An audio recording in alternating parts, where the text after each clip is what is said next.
আর এই মুহূর্তে যে খবরের দিকে আমরা নজর রাখছি, দিল্লিতে ভূপেন্দ্র যাদবের বাড়িতে তৃণমূলের বিক্ষুব্ধরা তৃণমূল সাংসদদের নিয়ে বৈঠকে। বিপ্লব দেব বৈঠকে ছিলেন, মুখ্যমন্ত্রী শুভেন্দু অধিকারী। বিজেপির বৈঠকে 11 তৃণমূল সাংসদ।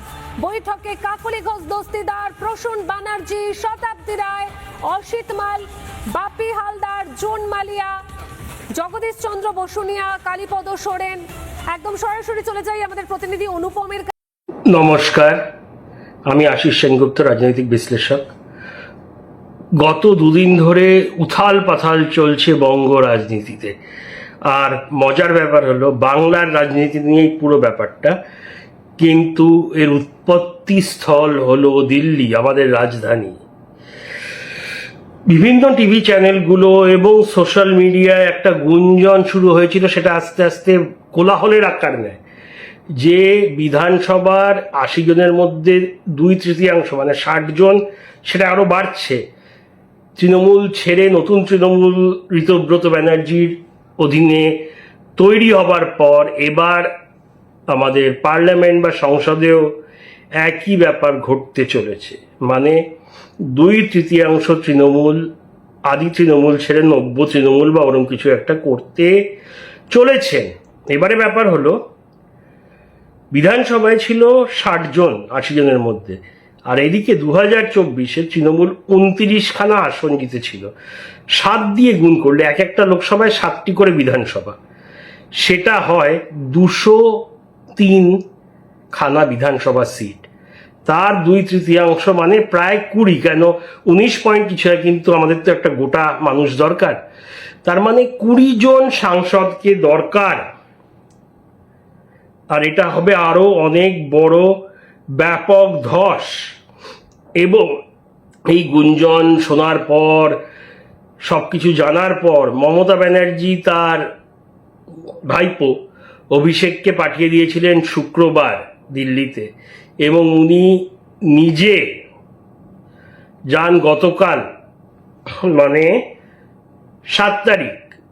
আসল উদ্দেশ্য যা বলা হয়েছে যে আজকে মানে সোমবার ইন্ডি জোটের বৈঠক আছে, কিন্তু ব্যাপার হলো এই ভাঙন রোধ করতে, তৃণমূলকে বাঁচাবার এক শেষ প্রচেষ্টা করতেই দুজনে উড়ে গেছেন। কিন্তু যাওয়ার পর যা খবর আসছে সংবাদ মাধ্যমগুলোর সূত্র মারফত, যে কোনো সাংসদই নাকি, মানে যারা চলে যাচ্ছেন তারা হয় ফোন ধরছেন না, নয়তো সুইচ অফ করে রেখে দিয়েছেন, নয়তো বলছে আউট অফ কভারেজ এরিয়া, মানে এড়িয়ে যাচ্ছেন।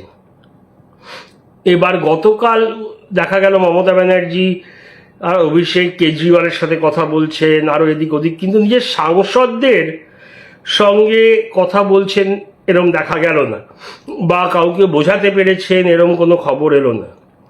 আর এদিকে সব জল্পনাকে সত্যি প্রমাণ করেই প্রায় আজ সাংসদরা নাকি একটি গোপন বৈঠকে বিজেপির সাংসদ ভূপেন্দ্র যাদবের বাড়িতে বৈঠক করছেন, এবং ওই বৈঠকে ছিলেন আমাদের মাননীয় মুখ্যমন্ত্রী শ্রী শুভেন্দু অধিকারী। হ্যাঁ, শুভেন্দু অধিকারী বাবু আজকে দিল্লিতে আছেন।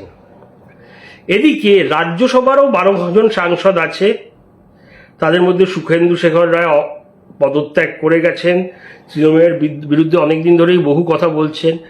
লোকসভায় এই কাকলি ঘোষ দস্তিদার অনেক আগে ছেড়ে দিয়েছেন, যেদিন থেকে কল্যাণ ব্যানার্জিকে মমতা ব্যানার্জির বাড়ির মিটিংয়ে চিফ হুইপ করা হয় ওনাকে সরিয়ে।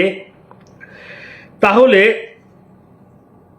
এখন প্রশ্ন আসছে, এই 20 জন দিল্লির সাংসদ, মানে রাজ্যসভার কথা বলছি না, এমপিদের কথা বলছি, শুধু মেম্বার অফ পার্লামেন্ট কারা, এইটাই একদম যাকে ইংলিশে আমরা বলি টপ সিক্রেট। এটা কেউই জানে না, আন্দাজ অনুমান অনেকে করছে। কেউ কেউ বলছেন জগদীশ বাসুনিয়া উত্তরবঙ্গের, তারপরে জুন মালিয়া হতে পারে, দেব হতে পারেন, আরো অনেকে আছেন।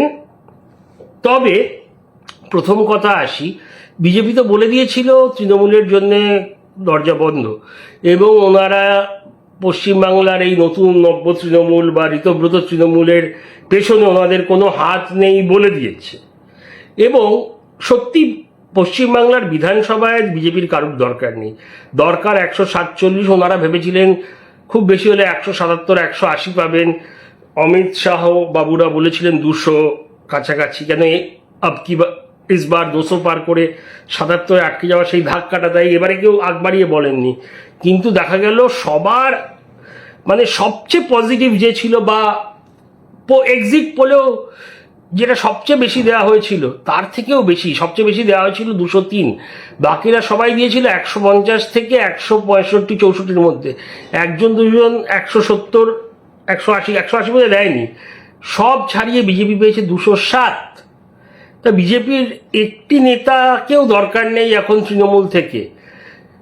মানে প্রায় 3 কোটির কাছাকাছি, 2,92,00,000 মানুষ ভোট দিয়েছেন। এত ভোট আজ অবধি কোনো বিধানসভায় কেউ কোনো দল পায়নি। পার্সেন্টেজের হিসাবে পেয়ে থাকতে পারে, কিন্তু শুধু ভোটের নিরিখে এত ভোট কেউ পায়নি। আর এটা মনে রাখতে হবে 2024 এবং 2021-এ ভোটারের সংখ্যা কিন্তু এইবারের থেকে বেশি ছিল, কারণ সারে বহুত বাদ গেছে, প্রচুর বাদ গেছে। তো বিজেপির মোটামুটি দরকার নেই, ওরা আস্তে আস্তে নিজেদের প্রচুর নেতা আছে তৈরি করতে পারেন, এমন কোনো দরকার নেই আনার। কিন্তু দিল্লির ব্যাপারটা পুরোপুরি অন্য। দিল্লিতে বিজেপির বোধহয় 240 বা 242 আছে, এবং বিজেপিকে এখন পুরোপুরি নির্ভর করতে হচ্ছে নীতিশ কুমারের জনতা দল ইউনাইটেডের সাংসদদের ওপর এবং তেলুগুদেশম পার্টি চন্দ্রবাবু নাইডুর টিডিপি পার্টির ওপরে। আর এদের দুজনেরই কিন্তু বদনাম আছে পার্টি বদল করার। বিশেষত নীতিশ কুমারকে বলা হয় পাল্টু কুমার, কারণ উনি বহুবার একবার ইন্ডি জোট মানে কংগ্রেসের সাথে, একবার বিজেপির সাথে, আবার ইন্ডির সাথে। তাই কখন উনি কি করবেন এটা কেউ জানে না। আর বিজেপির টাই হচ্ছে। তাই যদি এখন আরও 20 জন বা এমনকি 17-18 জন সাংসদও পাওয়া যায়, তাহলে দুটো পার্টির উপরে নির্ভর করে থাকতে হবে না। এবং ভবিষ্যতে আর কে কে গোপন ভোটিংয়ে সাপোর্ট করবে এগুলো তো বলাই যায় না, কিন্তু এইটা একটা ধরে রাখলে বিজেপি নিশ্চিন্ত 2029 অবধি। এবং অনেক কিছু আইন ওরা বিল হিসাবে আনতে পারেন যেগুলো এখন পাস করতে অসুবিধা। যেই এই ডিলিমিটেশনটা করা গেল না, 30 জন সাংসদ কম ছিল, এবার যদি আরো 20 জন বেড়ে যায়, 18 জন বেড়ে যায়, তাহলে এদিক ওদিক থেকে 5-6 জন 7-8 জন খুব একটা প্রবলেম না। তাই দিল্লির ক্ষেত্রে বিজেপির এই একটা নতুন ব্লক, যারা বিজেপিতে যোগ না দিলেও সবকিছুতে সমর্থন করবে, বা যেখানে ওয়াকআউট করলেও বিজেপির কাজটা হাসিল হয়ে যাবে তা করবে, মোটামুটি বিজেপির ইশারায় চলবে। যদিও বিজেপি নিশ্চয়ই এখানেও ডিনাই করবেন যে ওনাদের কোনো হাত নেই। তবে এখানে একটু কঠিন, কারণ এখানে সোজাসুজি একটি বৈঠক হয়েছে বিজেপি সাংসদ এমপি সাথে, যেটা কিন্তু পশ্চিমবাংলায় হয়নি। এখন আসা যাক কারা কারা যেতে পারেন, এবং 29 জন সাংসদ আছে। কারা কারা যাবে না সেটা আগে দেখি। মুর্শিদাবাদের খলিলুর রহমান এবং মুর্শিদাবাদেরই বরাহনগর কেন্দ্রের ইউসুফ পাঠান, এনারা মাইনরিটি ভোটে গেছেন, এদের যাওয়া মুশকিল আছে। সুদীপ বন্দ্যোপাধ্যায়, নয়না ব্যানার্জির হাজবেন্ড, একদম পুরনো সাথী মমতা ব্যানার্জির, উনি যাবেন না। সৌগত রায় যাবেন না। এটা সৌগত রায় একমাত্র সাংসদ যিনি বলে দিয়েছেন আমি তৃণমূলে থাকছি। মজার ব্যাপার হলো সৌগত রায় কিন্তু অভিষেক ব্যানার্জিকে পছন্দ করেন না, সোজাসুজি বলেননি, কিন্তু যার জন্য এত ঝামেলা অভিষেক ব্যানার্জি, তাকে কিন্তু সৌগত রায় পছন্দ করেন না। ওনার কয়েকদিন আগে একটা ইন্টারভিউতে উনি বলেছেন, না আমায় তো এরকম সিচুয়েশন আসেনি যে ও আমাকে বারবার অভিষেক ব্যানার্জি জিন্দাবাদ বলতে হবে, বস বলতে হবে। আমি আমার মতো আছি, আমি কিছু বলি না, আমি চুপচাপ থাকি। তো ব্যাপার হলো ওনার বয়স 78 এরকম, ওনার আর রাজনৈতিক উচ্চাকাঙ্ক্ষা নেই। বোধহয় 2-3 বছর পরেই রাজনৈতিক অবসর নিয়ে নেবেন, বা 4 বছর পর, বা 2029-এ যখন শেষ হয়ে যাবে ওনার টার্ম। তাই এই কারণেই বোধহয় উনি আর এইসব ঝামেলার মধ্যে দল বদল শেষ জীবনে, মানে রাজনৈতিক শেষ জীবনে উনি অনেক বছর বাঁচুন, ভালোভাবে বাঁচুন, আরও 10-15 বছর। প্রচুর রাজনীতিবিদ বাঁচেন, 90-95, উনিও বাঁচুন।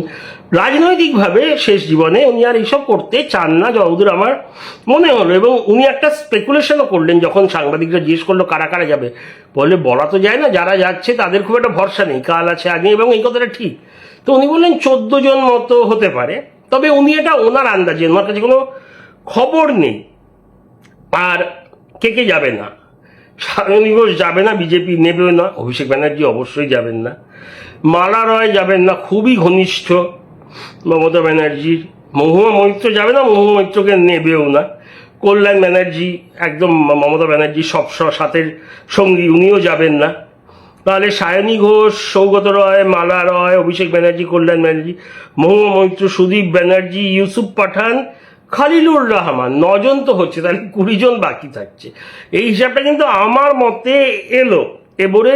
এবারে আজকে রাত বা কাল দুপুরের মধ্যে বোধহয় জানা যাবে। একটা বৈঠক হয়েছে, বৈঠকে কারা কারা ছিলেন, এদের মধ্যে জগদীশ বসুনিয়া আছেন এবং আরো কয়েকজন আছেন, নাম শোনা গেছে, তবে এখনো পাক্কা কনফার্ম হয়নি, কেন এটা খুবই গোপন রাখা হয়েছে। তো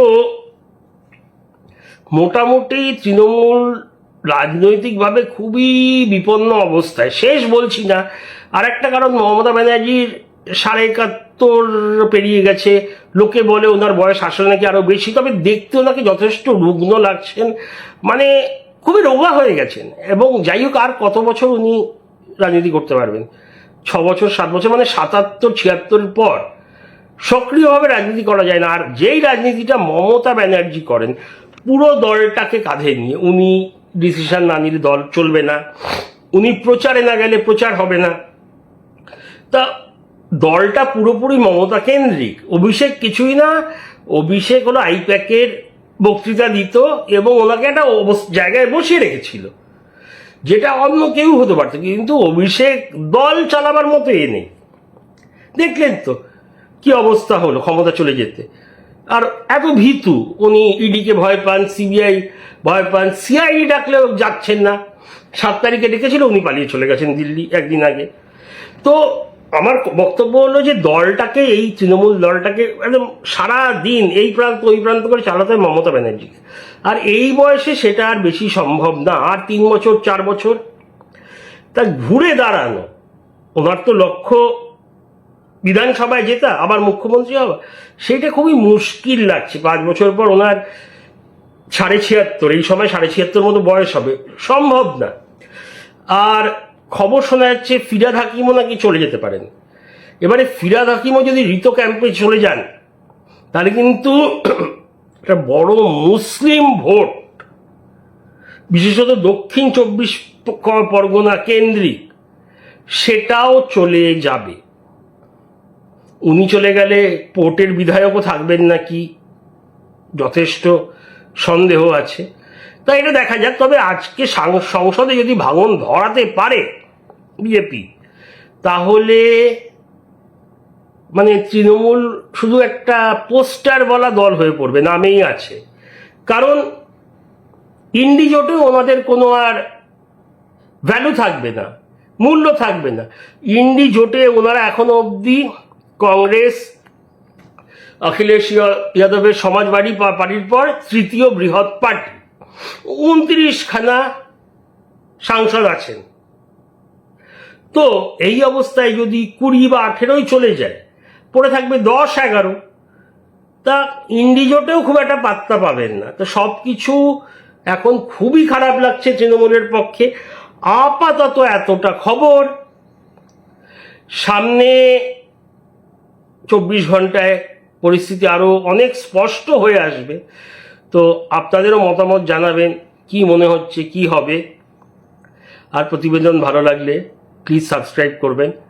অনেক অনেক ধন্যবাদ। জয় হিন্দ।